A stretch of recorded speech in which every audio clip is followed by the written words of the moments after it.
And that next speaker is Hilary Stohs-Krause, all the way from Madison, Wisconsin, USA.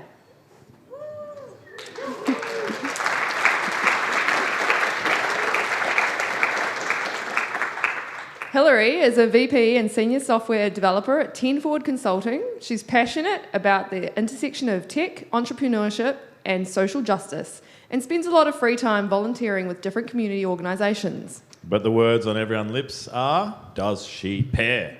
Do you know what? She does the tech goose thing. The what? Tech goose? Yeah, in her company, 10 Forward Consulting, they have a form of instant mob programming where if someone has a problem, they call Tech Goose! And others join to help and sort out the problem in a peer or a mob situation. Hilary Stohs-Krause, how to make your sites not ugly, basic UX for programmers. Take it away.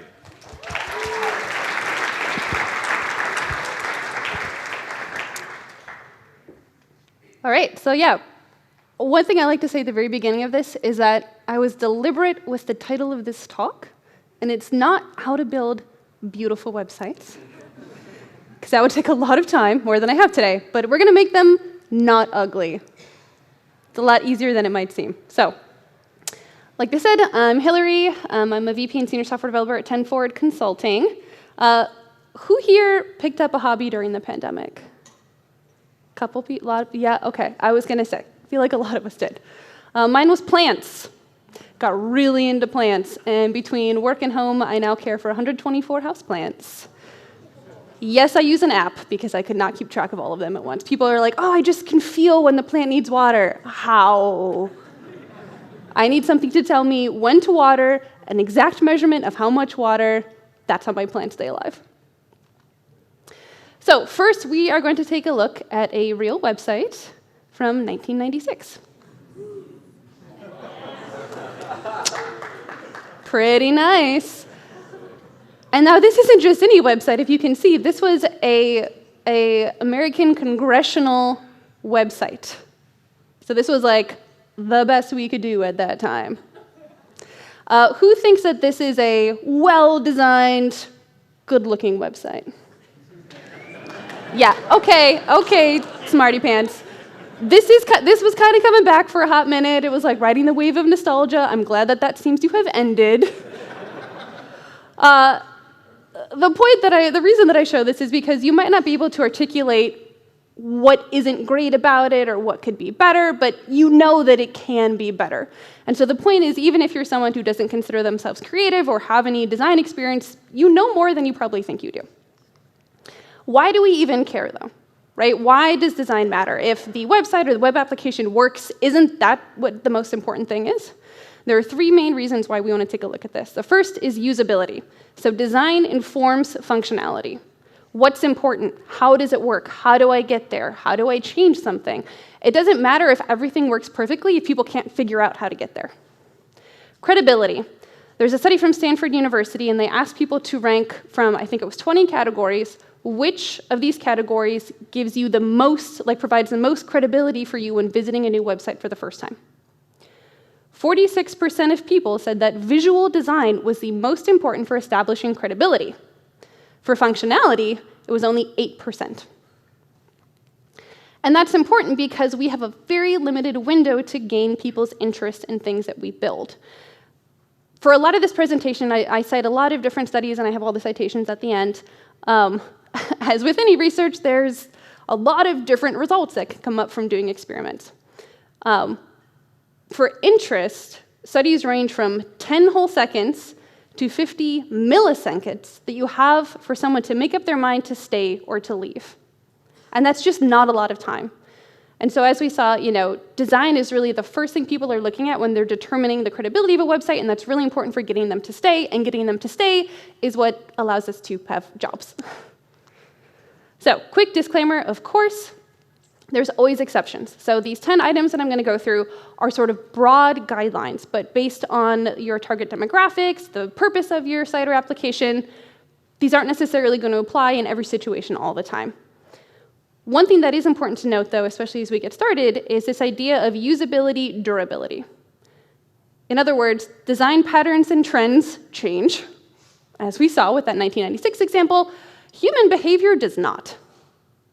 And so Nielsen Norman Group, they're a really big UX research organization, and they looked back at some of their studies over several decades, this a couple years ago, and they kind of redid them. And they said, okay, so these were true, in the 90s, are they still true now?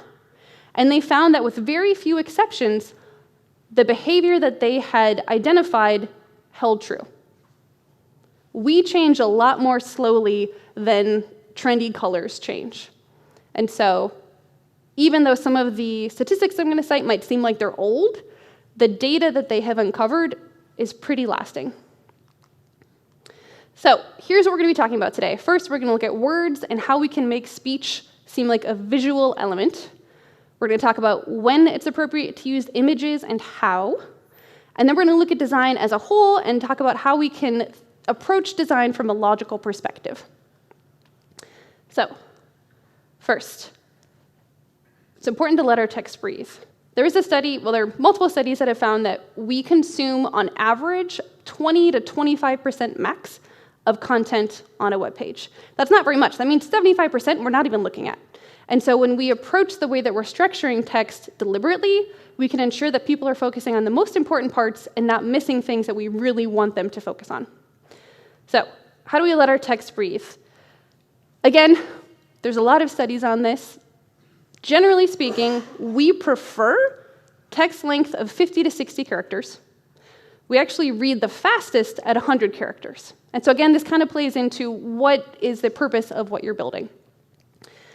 I usually say go between 60 and 100, right? Just meet somewhere in the middle. It'll probably work for most people. If you go shorter than that, we start to jump across lines because our brain is trying to go too fast. Longer than that, and we don't get all the way to the end. I use a lot of examples from the New York Times website because, again, their sole purpose is for people to read all of the content, and their average line length is about 75. Make sure you have enough space in between your lines. This is also a big one. We usually go with 1.4, but it kind of depends on the typeface. Padding, right? You need space between your sentences. Otherwise, you're going to jump across columns, or you're going to think that a paragraph continues into another section, or conversely, if there's too much, you're not going to know where to go. And so a lot of this is one thing to say out loud, and it's easier to kind of grasp when we see it visually. So here's an example to avoid. Right? Everything is kind of squished together. The bottom line is running over with the one following it. There's no paragraph margins. It's way too wide. You just literally, your brain does not want to go all the way to the end of the sentence. This is what we should do instead. So again, this is from the New York Times. Like I said, their character count is about 75 max per line. It's 540 pixels wide on a desktop. And note the use of the white space on the right side. That's deliberate. And we're going to talk about white space a little bit later in the presentation, but I just want you to kind of note that they are deliberately leaving this big gap open and centering everything to the left. Right. Making sure that people can read our text and that it's legible. This is another thing that it can be easy to overlook. So contrast, right? Don't put yellow text on a white background. You might laugh, but we had a client who had an exercise app, and they did a lot with green and purple. Those were their branding colors. And green is like the worst color for the internet. When we think about color blindness, when we think, people cannot see it. And so we had so many arguments with him about why all of the text could not be green and lavender. And we got there in the end. There's a great tool that I use basically any time that I'm coming up with color combinations or when I'm testing a client-provided color combinations, and it's at WebAIM, which is an accessibility resource site. They have a contrast checker that checks against WCAG, which are sort of international accessibility standards. And so it'll tell you, they have little sliders. It's actually a really great tool. And you can even get a link to the ones you have found to send to clients or to product or to whoever you're dealing with to be like, look, this doesn't pass. Here's the proof. And you can then change it and in real time see what combination you need to use instead to reach that contrast ratio.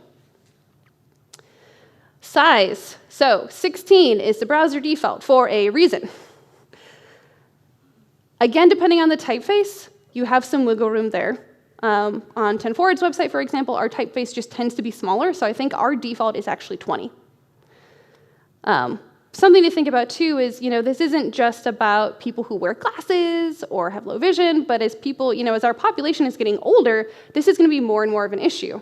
So by 2050, they're expecting about 1 in 5 people around the world is going to be 60 or older.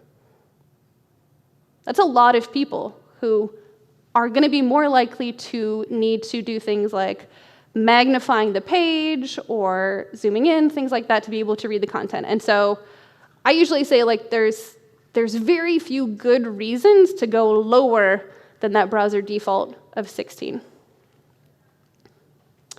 Who can read this? Couple people? Okay. I would like your eyes, please. That would be very nice. Make driving way easier. But most people can't, right? Or even if you can, you have to work at it. And a common theme of this entire talk, if you take one thing away, is that we want to make it as easy as possible for visitors to our websites, to our web apps, to engage with our content. This still isn't great. I don't think this passes the WCAG standards, but you can see how even that small change makes this so much easier for us to read.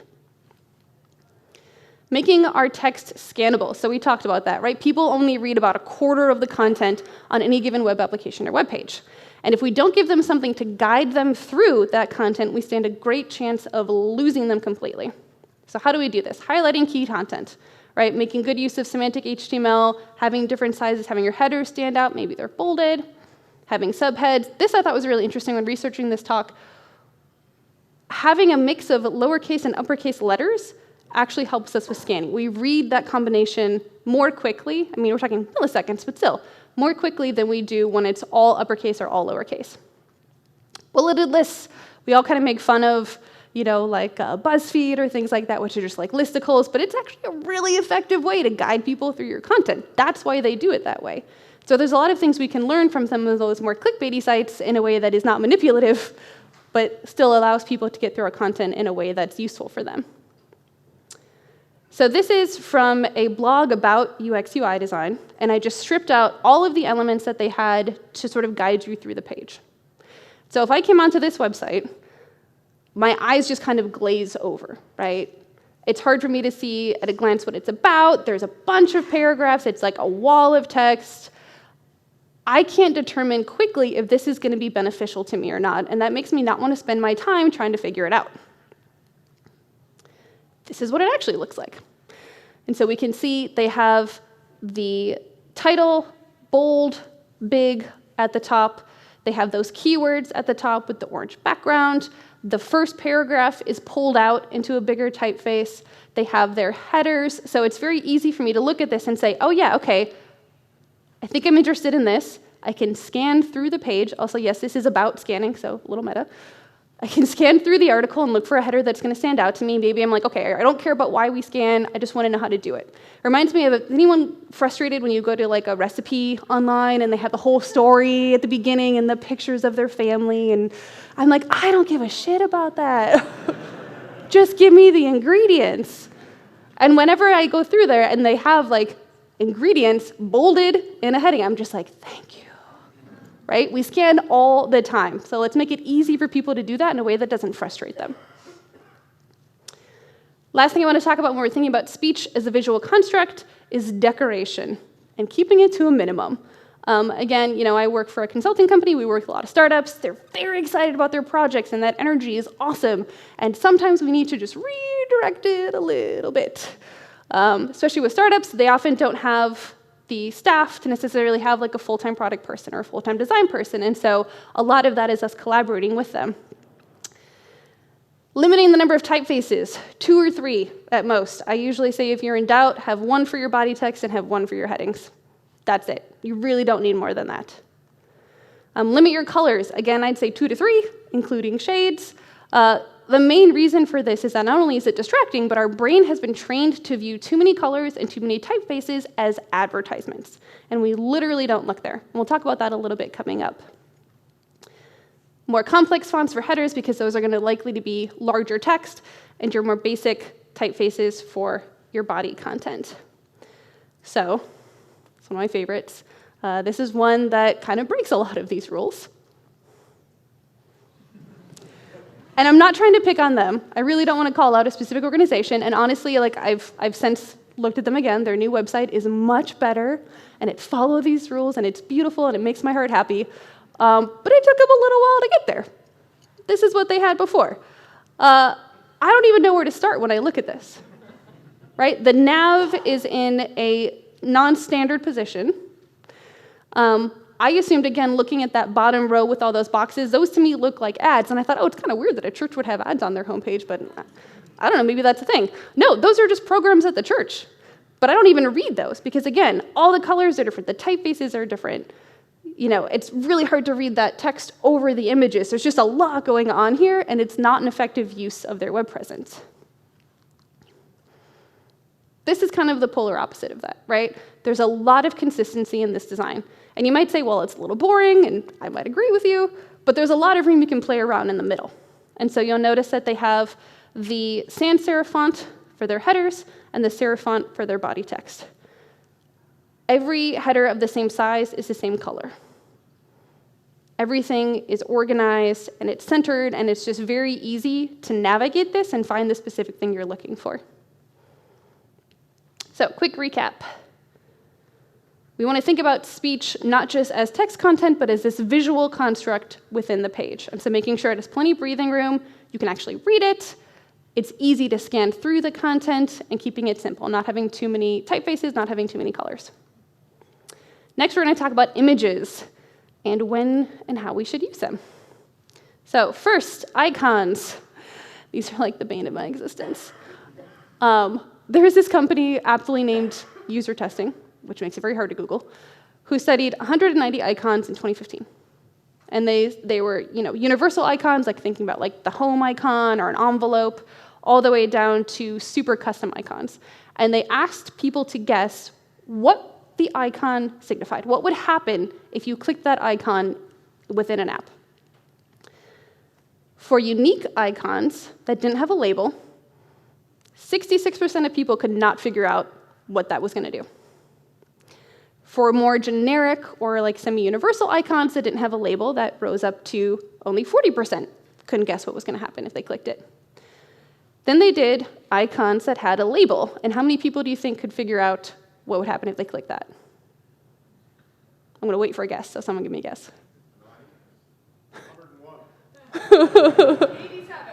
88. 88% of people, good guess. However, that still means, 1 in 10 didn't know, and that's with a label. So we have this, I think there's this tendency to go to icons because they're eye-catching and they don't take up a lot of space, and especially if you have a large nav, it just makes it easier to cram more things in. But they really are not our friend in a lot of situations. And also, I think the idea of a universal icon is kind of a misnomer, because it's all going to depend on culture and region, and I've got a great example of what that means. So we'll look at that in a second, because apparently I have text here to talk about first.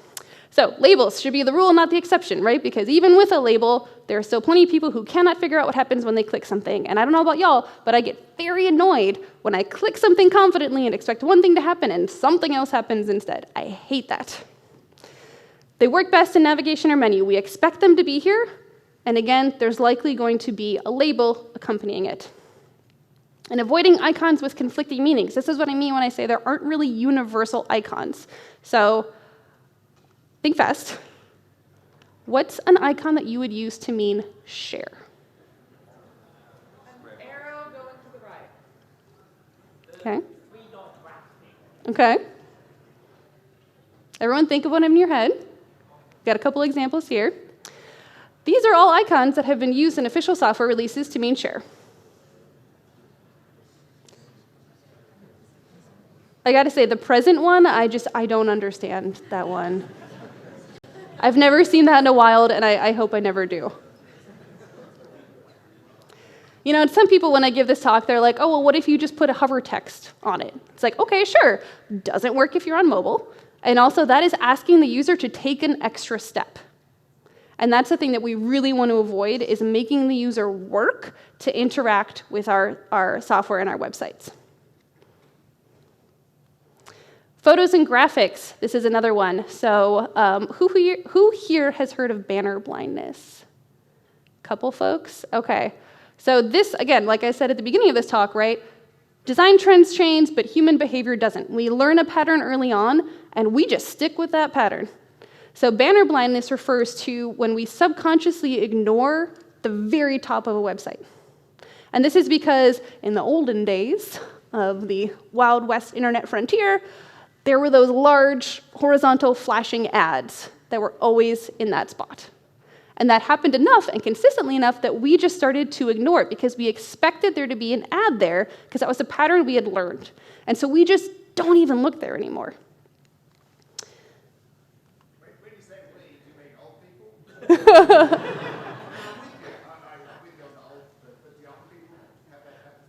They do, and that's because we are building sites that recognize that this pattern exists in previous generations.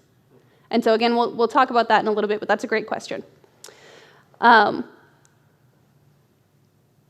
If your image is clearly a stock photo, and I think we've all seen those examples where I think it was a bunch of EU sites about GDPR or something that all use like the same stock photo of money, like someone handing, anyone remember this? Okay, well, it's on BuzzFeed, but they had a collection of screenshots. It was all of these government websites that use the exact same stock photo, right? And that destroys credibility. If we can obviously tell that something is a stock photo, it makes it not seem as reliable or as authentic. Interestingly, Nielsen Norman Group found that we are first drawn to plain text when we're looking at a website. Then it's to faces. And so we had a client who had a blog and would send us like the blog posts, and we would put them up for her, and she always wanted us to put in stock images. She's like, oh, we need something to grab the user's attention. And I knew this was a bad idea, but I didn't know why. And so I did some research, and I found this out, and then I could go back to her, and I could say, actually, this is distracting. It makes it look like it was written by a third party. It's going to destroy your credibility, blah, blah, blah. And then we ended up working together and found a better solution. If you integrate them with the content, this is one way to cut down on that perception that it's an ad. And so we think about those patterns, right? And so when we see an image that is, where the text wraps around it, we tend to think, oh, this is related to the content. This is something that I want to pay attention to.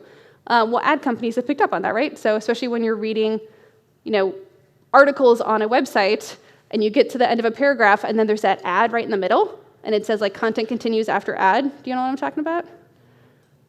Now we're starting to pick up on that pattern, and that's going to make it even harder to integrate photos with content because we're starting to realize that that is a strategy used by advertising companies, and we just don't pay attention to it. It's not even a conscious choice. It's a pattern our brain learns and just executes for us, which is nice, except that it can lead to this kind of conflict. It's just generally best to use images sparingly. So if they're not providing information, if they're not relevant to the content, there's really not a great reason to include them. Some of y'all have probably seen this example before. It's a pretty popular one. This is kind of a cheat example because this website actually is what helped propel this guy to be very successful. But it's the exception that proves the rule, right? If I were looking for a car and I came on this website and I didn't know that this was like his shtick and like a thing that worked for him, where do you start, right? There's too many graphics, there's too many images. It's overwhelming, it's distracting. This is a better example. And so we can see, there's no face, right? We're first drawn to text and then to people's faces, but there is a hand which we associate with people, at least I hope we're associating with people. It's integrated with the content in the sense that the title is literally overlapping it and it's directly related to the content itself, right? It's a plastic bottle on a beach. So, another quick recap. We want to think about the text and the speech that we have on our pages as a visual element and not just content. We want to think about our images and use them appropriately. So icons should be used sparingly. They should always have a label whenever possible. And photos and graphics, again, should be used when they're informative or relevant and should be integrated with the content whenever possible. And then design, from a big perspective. How do we think about design in a logical fashion? I think a lot of us think that design is a creative field. You have to be very creative to do it, and you have to be artistic, and that is all true. But at the core of design is logic. It's patterns, and that's what we do all the time as programmers. So, speaking of patterns, one of the designers that we used to work with at 10 Forward, he said, there's a billion sites out there. To use as inspiration, just pick one. Most of the time what we're building, and again, this is where those broad guidelines come in, most of the time what we're building does not need to be unique. It does not need to be the only thing like it in the entire world, and no one's ever seen anything like it before, and they're amazed when they come there. No, it just needs to be serviceable. You know, that's right. We're building not ugly websites, not like Picasso websites. Alternating between small, medium, and wide. So modular design, having our modules and just sticking to them. This is why frameworks like Tailwind, et cetera, are so popular, because they just give you models that you can pop in, and it follows existing patterns, and it's easy to navigate. Quality is more important than originality, again, in most cases. There are, of course, exceptions to this, but for the most part, just having a well-designed website that's easy to use is more important than having one that's going to win a bunch of awards for originality. Find something that works and use it as a model. So this is the website for one of my favorite bars in Madison, Wisconsin. They too, unfortunately, or fortunately, have redone their website, but they keep a link to the classic Jenna's webpage online for everyone who wants to feel nostalgic about it. Couple of things here. It's very outdated. They're talking about St. Patrick's Day, and I think I took this screenshot in August. They have multiple different colors. The font size is changing constantly. They have links that are green and underlined, but some of them are blue. It's just, there's no discernible pattern here, right? They just kind of splash stuff onto the page. This is all patterns, right?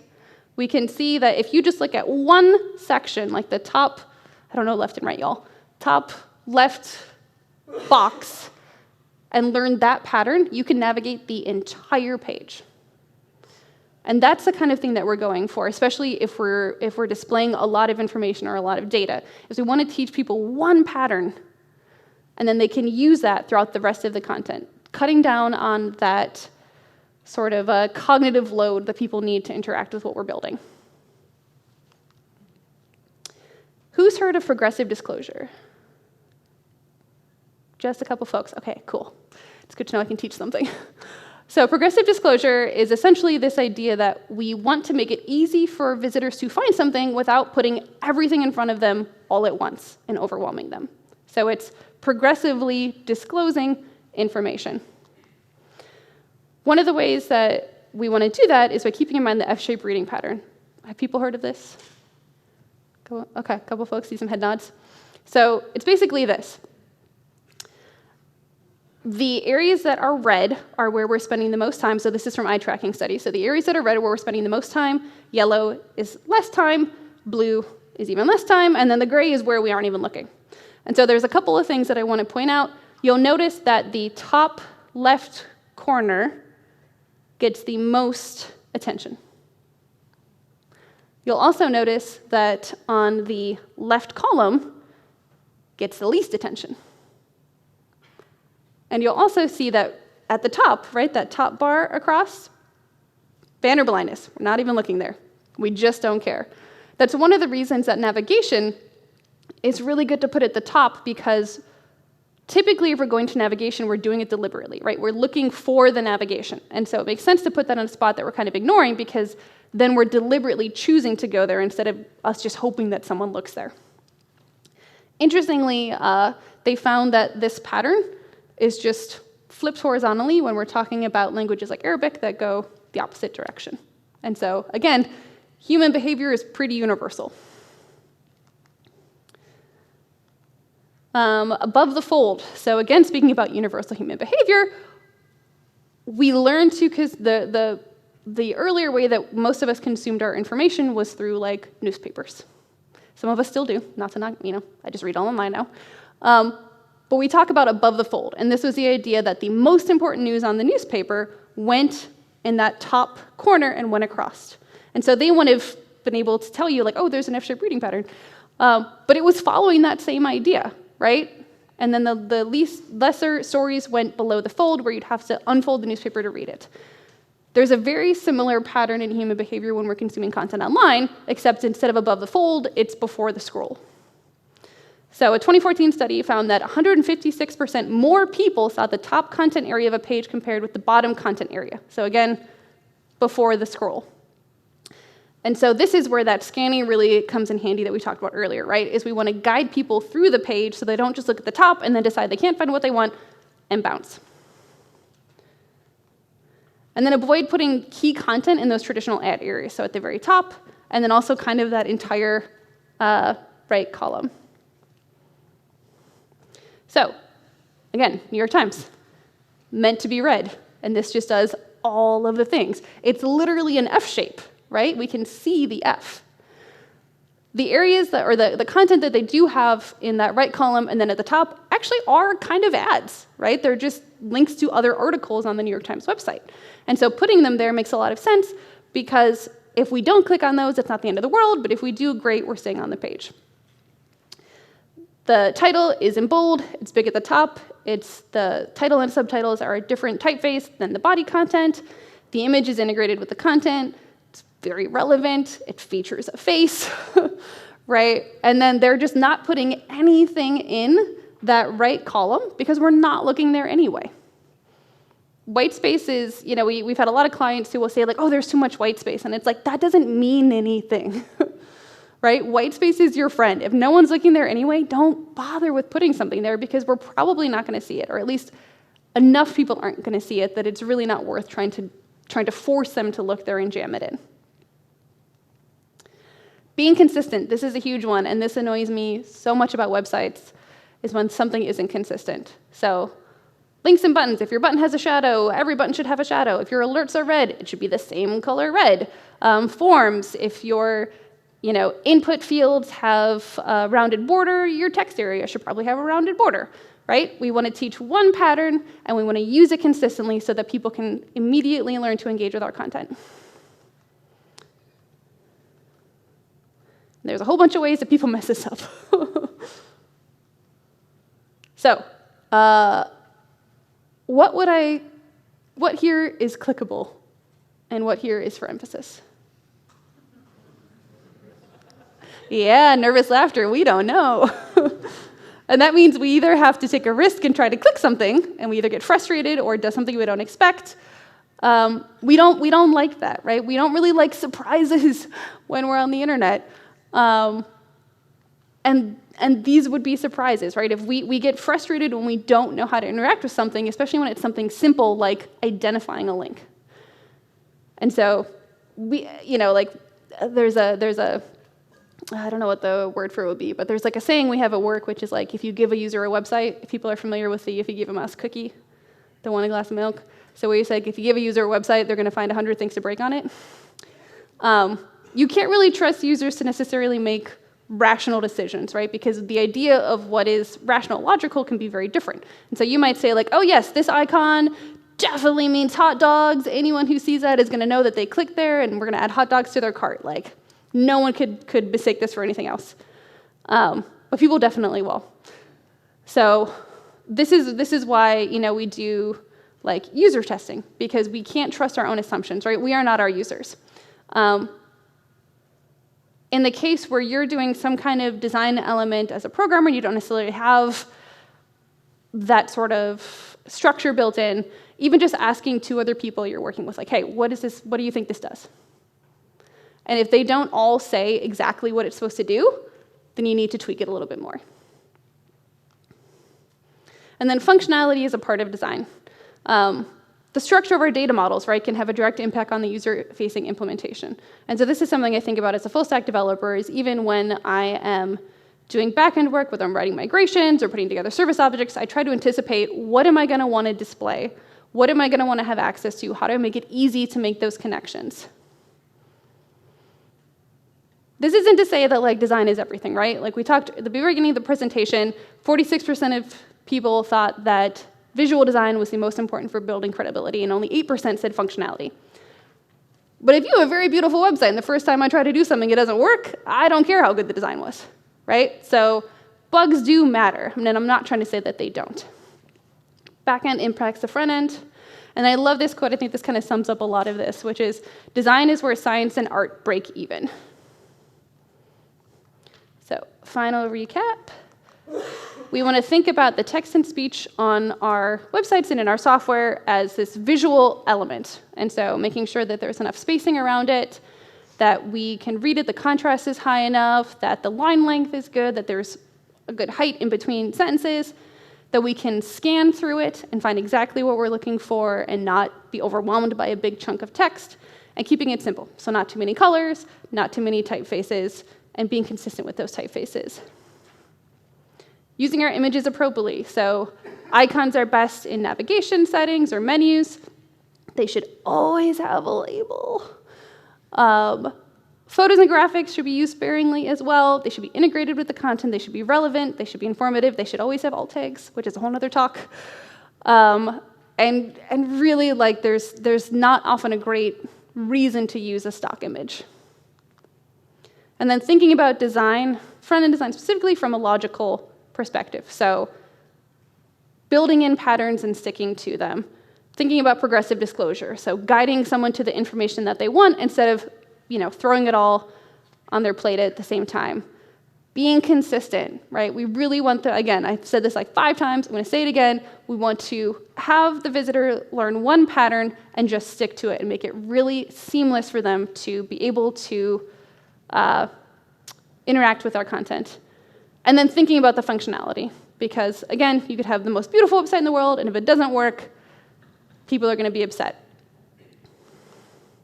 So these are a bunch of my citations, and that's all I have. So thank you.